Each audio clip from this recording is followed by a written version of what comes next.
Hey guys, what's up? Welcome back to my channel. So today I'm talking about dating. This is a rough topic, and I've made a few videos like this before, but we're talking about it again.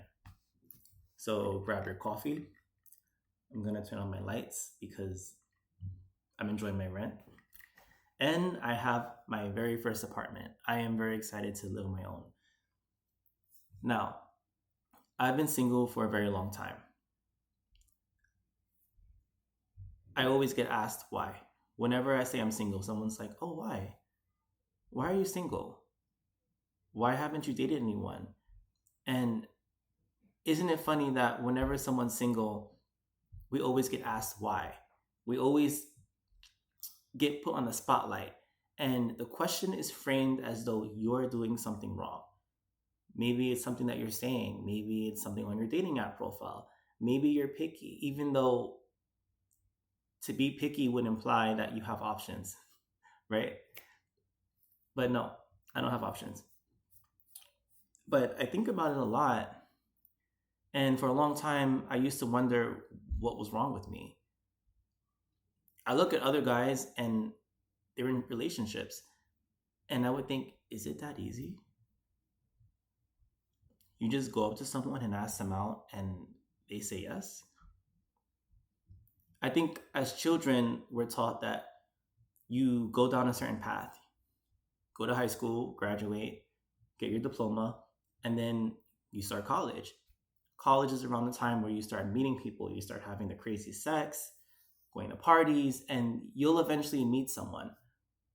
But the trajectory of my life hasn't been that way. In fact, I've dropped out of college many times. I would get really frustrated, drop my classes, or just take a long break that turned into a vacation where I just didn't go back.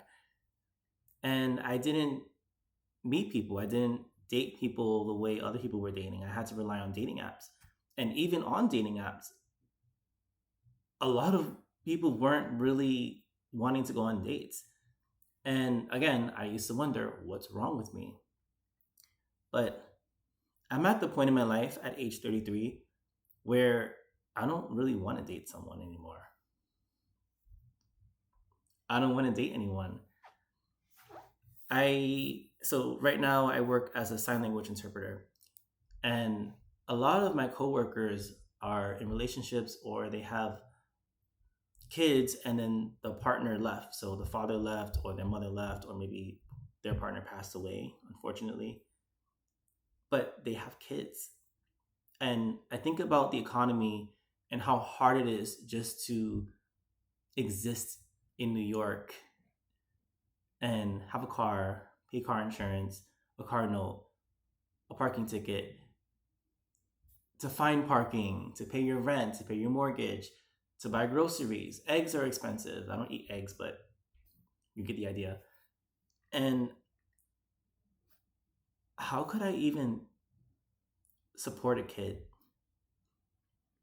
I look at my coworkers and my first thought is, I don't envy you at all. I've met a lot of people, mostly women, but a lot of people who were single parents. And this is no shame, this is no hate. I grew up in a single parent household. I get it. Single parents fucking work their asses off, and it's not fair that they have to be single. But I grew up watching my mom struggle, and your life is basically restricted. I had a coworker who had a daughter. We were working at a coffee shop together, and she would give me insight on her life. And she said, I used to be a manager at this jewelry store before this. So I could only imagine you're making significantly more money at a jewelry store than a coffee shop. I think she had only worked there for about 2 months, but basically she had to quit.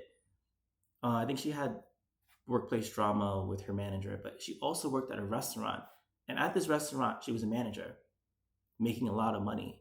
But as a manager, you're expected to work a certain amount of hours every week. I would imagine 40 plus hours every week. You got to work morning shifts, night shifts. You got to be available if someone calls you. You got to be available if someone calls out. You're basically chained to the restaurant if you're a manager. And she said she had to demote herself because she wasn't available to work certain shifts.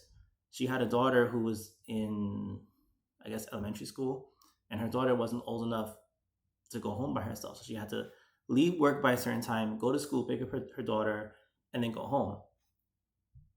And I'm listening to her tell the story, and I'm like, damn, you can't even work certain jobs because you have a daughter and you don't have help. Right now, I don't have kids. I don't have a girlfriend, a boyfriend. I don't have any of that. So when I look for a job, I don't have to think about which shifts I can or cannot take. I think about what matches my lifestyle. I'm a night owl. I hate being up in the morning. Don't think of me at 5 a.m. I think it should be illegal to wake up that early. I don't feel human at 5 a.m., but that's just me. But like I said, I think about the coworkers I met who couldn't really do certain things. They couldn't have a social life. They couldn't go out with their friends. They couldn't have time for themselves because, sorry, the sun is playing hide and seek right now. They basically couldn't have a life because they're taking care of their kids by themselves. And in a lot of ways, I'm really grateful that I don't have to deal with that. I never settled down with someone. I never dated the first person that I saw and had kids with them. And then we found out later on down the line that we actually don't like each other. We were just horny, had sex. Now we're stuck with the kid. And yeah, we both love the kid, but we don't like each other. And now there's this custody battle of who's going to have the kid full time, who's going to take the kid part time, how often can you see the kid. I had another coworker who said that his girlfriend, or his ex-girlfriend, excuse me, wasn't really allowing him to pick up his daughter. So they fought a lot about who could actually take the daughter. And that's too much. That's too much. Not to mention, when you think about dating, right? There's so many layers to a person. At first glance, you see someone and you're like, oh, that person's hot. So let's be real. You're at a bar, you see someone that's hot, you're horny, or you're bored, and you want to be with them. But after the tequila wears off, after you strip through the layers of lust and sexual attraction, then you start to get to know them. And a lot of times, they're not as charming as you thought they were. My neighbor's always running upstairs. I don't know. I don't know what's going on. I've been in a situation where I met someone, I thought they were hot, and we had a pretty good conversation the first night. But then as time went on, I realized we're not even compatible. We don't have anything in common. We were just horny. It is what it is. But I can say that because I look at it for what it is. A lot of times, people are dating someone out of habit or obligation.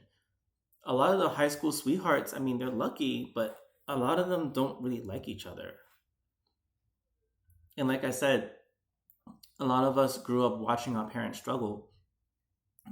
And I don't want that for myself. I think dating is also really hard right now because everyone has all these standards like you got to make this much money, you got to be tall, you got to,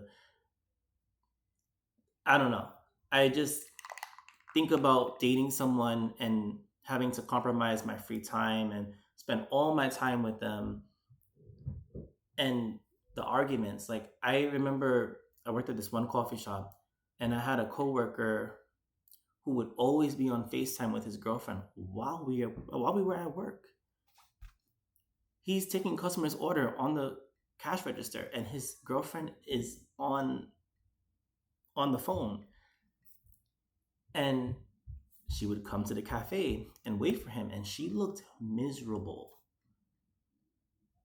Your girl was sitting in the corner with her hibiscus iced tea like this, waiting for him to finish work. And at first, I was kind of jealous of him. I'm like, damn, like, okay, you're handsome, I get it. But you're younger than me. How do you have a girlfriend and I don't? But I'm looking at the dynamic of the relationship, and every time they spoke, they were not happy. They were kind of bickering like an old couple. And I'm looking at them like, yo, girl, it's summer, prime time. We're in Hoboken, New Jersey. I was in New Jersey at the time. Why don't you want to go out and go for a walk? Go to the park, grab a drink, get some ice cream.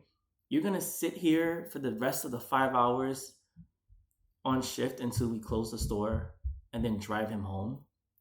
That does not sound like fun. I could think of 1,000 things I could be doing versus waiting for you. And I feel like that's the part that we don't see. Like living in New York and in New Jersey, when you go out, you mostly see the tip of the iceberg. You see people in relationships and friendship groups, and they look like they're having fun. But you don't see the arguments, you don't see the drama they're going through. I remember I met this couple at a bar once. So we're all drunk, and we were talking about dating. And I said, how long have you guys been dating? I forgot the number. Let's say she has said they dated for like 3 years. Okay. The guy said, yeah, I'm really happy. I like this relationship a lot. She's my dream girl. And then the girl said, I like it, but like I miss being free. I miss my freedom. I miss when I was single. In front of her boyfriend. Now, I don't know if that was a hint towards me, or I don't know if that was a hint towards him that she didn't actually like him. Either way, that was crazy to say in front of your partner at a busy bar. But I would say that a lot of people aren't really happy in relationships. And you can't really compare yourself to people because you could see someone in a relationship, but that could be the only relationship they've ever had. That reminds me of this job I worked at. I was working as a porter in a residential building. So it's kind of like being a janitor. And occasionally I would do doorman work. So I was a porter and a doorman. And a lot of my coworkers had been working there for years. I'm not talking about 3 years or even 5 years. I'm talking about 20 years. Because that industry is very selective about who they hire. You can't just walk in and say, oh, hey, are you hiring? If the super doesn't know you, or you're not in the loop with the people who work there, they're not going to hire you. Like most of the time they hire you because you know someone. I actually got the job because somebody went on TikTok, saw that I was looking for work, and she said her boyfriend worked there. So she said, just say that you know my boyfriend, and we can get you in. But other than that, it's really hard to get into the doorman industry. And a lot of them have been there for like 15 or 20 years. And when I first met them, I felt really insecure because I never had a job for 20 years. That's also not really common nowadays. But one of the doormen I worked with said he got that job when he was 16 or 17. And he was probably in his mid 40s or early 50s, about to retire. And another guy also was there for like 20 or 30 years. And he was a really old guy, like maybe in his 60s. And I quickly realized that he didn't really have experience at other jobs. He's never been a cashier, never been a bartender or barista. I don't know. He's never worked other jobs. So even though it looks good on paper that he's been loyal to a company, he doesn't have the skills to talk to people. He doesn't have the skills to create and maintain relationships. He was stubborn. He was picky. He was very high strung about certain things. A lot of these qualities wouldn't really help you get a job otherwise. And it made me kind of connect that to dating because a lot of people have only really dated that one person. Or maybe they dated people and they got together because they went to the same college or they hooked up or whatever and now they're together. But I don't know, maybe I've just been lucky to not date someone. That's how I look at it now. Maybe I'm lucky because A lot of people are in relationships and they don't really have what they had before. I personally know people who are married and they say things like, "My wife doesn't even say that I'm handsome." Like one time I told my friend, "Oh, you look really handsome today." And he said, "Really?" And I said, "Yeah." And he said, "My wife doesn't even tell me I'm handsome." I can't even imagine. Imagine dating someone. Sorry, imagine being married to someone and they don't even compliment you. They don't even want to have sex with you. So many people get divorced. And it makes me realize, yo, when I was a kid, I wanted to be married so badly. That was my dream. I'm gonna get married to a beautiful woman and have kids, live in a big white house, da da da. Da. And now marriage is the last thing I ever want in my life. It doesn't seem appealing. And maybe that's just the turn that society took. Maybe 20 years ago, you watched shows like Full House and Family Matters and you thought that that was amazing. But now, when you get older, you realize that you got to be very careful with who you marry. Some people marry you just to do it. And then when you get divorced, they take half of everything you own. And then you have to start over from scratch. I'm at the point in my life where I'm very picky. Like, even if I do date someone, I don't want to get married. We'd have to be together for years for me to actually say, okay, I'm going to marry you. Because I hear so many horror stories of people who married and then their wife ruined their lives and now they're like they don't even know who they are anymore. I don't know. I think that's it for this video. But if you're single, how do you feel? Do you wish you were in a relationship or are you content being single? And thanks for watching. I'll see you in the next one.